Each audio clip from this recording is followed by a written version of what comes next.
Yeah, I mean, uh, really disappointing just in kind of how it played out.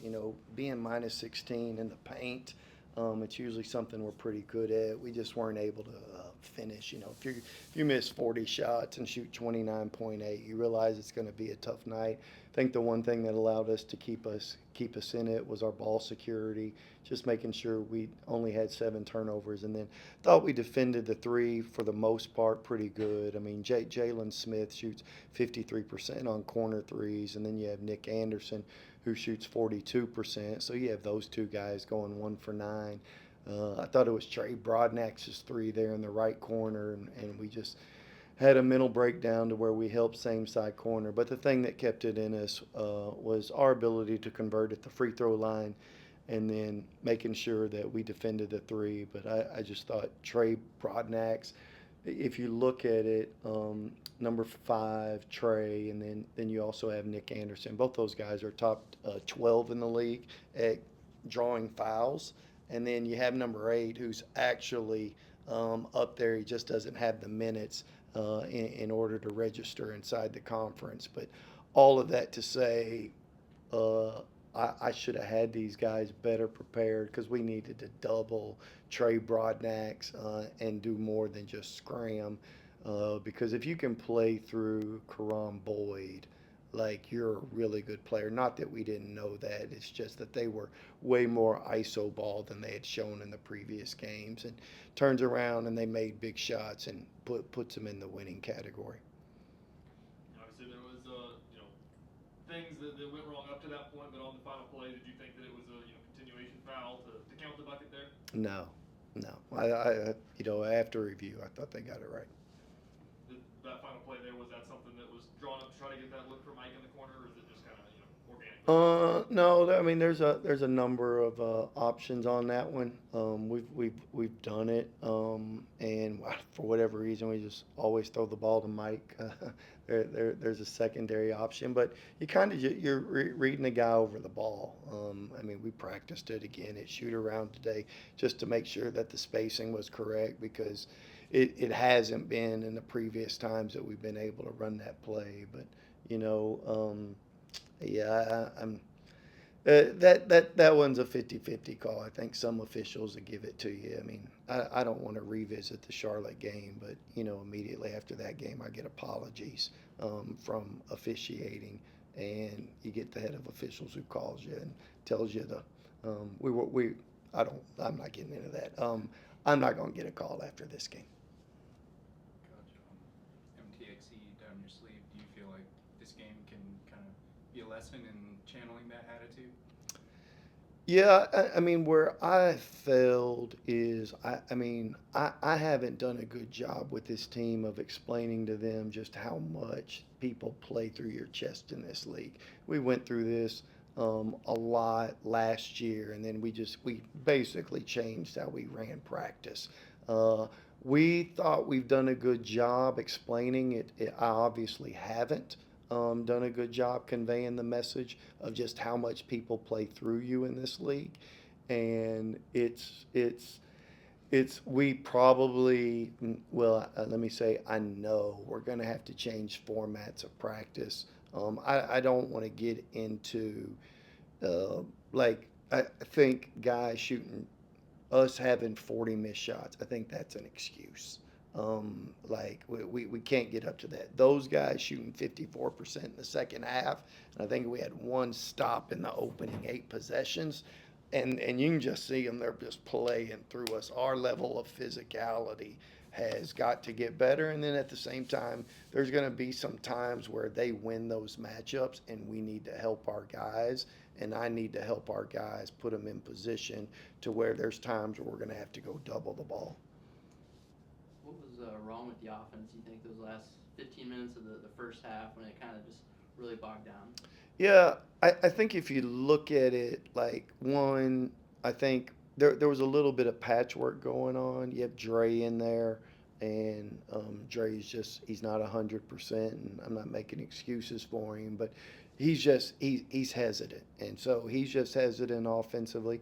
And then I would tell you that a lot of those shots, I mean we had a number of shots around the rim, and just didn't convert. It's not been a strength of ours all year. Just being able to convert. When you look at our 2-point field goal percentage, we're in the bottom third of the country. But we do need to be able to convert some of these. We just can't keep the non-finishing. So I thought, a number of players had shots at the rim that just didn't lead. And then, TJ and KB just shots they normally, you don't count on those guys going over, right? You count on those guys being able to make some shots around the rim and just didn't materialize. Speaking of TJ, took a pretty big shot to the head there at the end of the second half. He's Is he okay. Yeah, seems that way. I'm sure he'll enter concussion protocol, and we'll find out. Was this just a case of just maybe pressing a little bit, just shots not falling, or is like the care factor, was that a concern at all? No. Those guys care. It's important to them.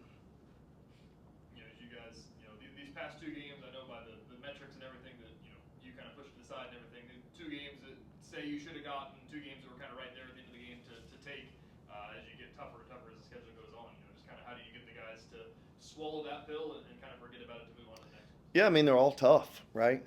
It's conference, so every single game is tough, and trust me, this game wasn't approached any differently than any of the others, and we just understood that.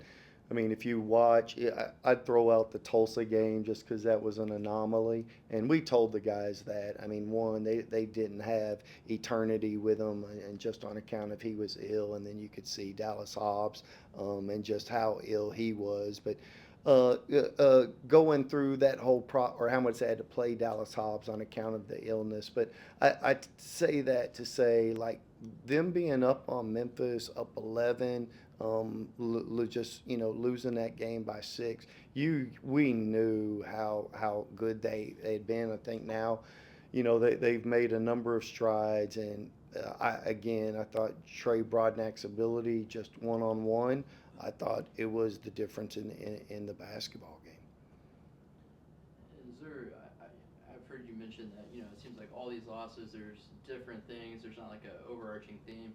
Is there something the players can learn from tonight, or is it just like these close games, or is it just a matter of like we just have to like buckle down and find a way to start winning these close games? Well, we do need to find a way to start winning these close games. I think that I've got to help our guys. I've got to help them with finishing around the rim. We've got to provide a lot more resistance so they can finish around the rim. There's shot opportunities that we need to be able to convert. And, you're not going to just go in and, it's just really rare that, I know we're only +1 on the glass, but for us not to be able to convert like we needed to at the rim, converted at the free throw line and been able to make strides there. And we've put a lot of emphasis on that. So we're going to have to do the same thing with our finishing ability. You talked about after Charlotte that you guys kind of put emphasis on, finishing in those tight situations, as there was a couple of them in that game. And, every loss being within a couple of points there, is that something that there's been extra emphasis put on this year of working on, whatever final minute stuff like that? Does it make it more frustrating to keep seeing the results like that? Well, trust me, there's a lot of sleepless nights. You don't stop until you're trying to figure out a solution here. But I need to do a much better job of conveying to the guys. I don't want to get caught up into the offense. Again, we can work on it and we can make strides there and do the things necessary. But defensively is where, they shot 54% in the second half, and it was a lot in ISO. And I think some of this is we're reliant on one guy. But we've had guys, if you look at the past 2 games, we've had guys go for career nights. You had Mingo the other night, and now this is a situation where Trey just does just plays at the rim, and his 19 shots and the 10 conversions. But what it also does is, I know one of them was a 1-and-1, but it attracts attention in order for them to spray out. We were focused on their 3 ball just because they haven't been up there in 2s, but I've got to put our guys in a better position.